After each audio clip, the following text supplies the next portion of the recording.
Jithu Joseph രചനയും സംവിധാനവും നിർവഹിച്ച് 2013 പുറത്തിറങ്ങിയ ക്രൈം ത്രില്ലർ ചിത്രമായിരുന്നു ദൃശ്യം. ഈ സിനിമയിലൂടെയായിരുന്നു മലയാളികൾക്ക് മോഹൻലാൽ ജിത്തു ജോസഫ് കൂട്ടുകെട്ട് പ്രിയങ്കരമായി മാറിയത്.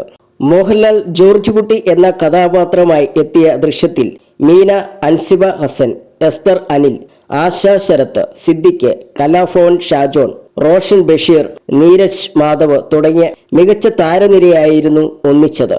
വലിയ വിജയമായ ദൃശ്യത്തിന് 2021 തുടർച്ചയെന്നോണം രണ്ടാം ഭാഗം ഉണ്ടായിരുന്നു. പിന്നീട് വിവിധ ഭാഷകളിലായി ഈ സിനിമ റീമേക്ക് ചെയ്യപ്പെട്ടു. ഇപ്പോൾ ജിത്തു ജോസഫിനെ കുറിച്ചും ദൃശ്യത്തെക്കുറിച്ചും സംസാരിക്കുകയാണ് മോഹൻലാൽ.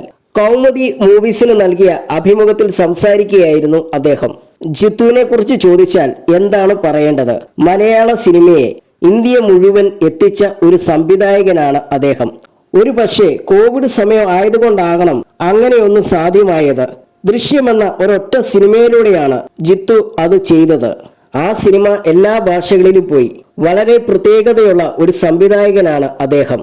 എല്ലാ ഭാഷകളിലും ദൃശ്യം വന്നിട്ടുണ്ടെന്നും വേണം പറയാൻ. ചൈനീസ് ഭാഷ ഉൾപ്പെടെ വന്നു എന്നതാണ് കാര്യം. അതിപ്പോൾ കൊറിയയിലും ചെയ്യാൻ പോവുകയാണ്, മോഹൻലാൽ പറഞ്ഞു.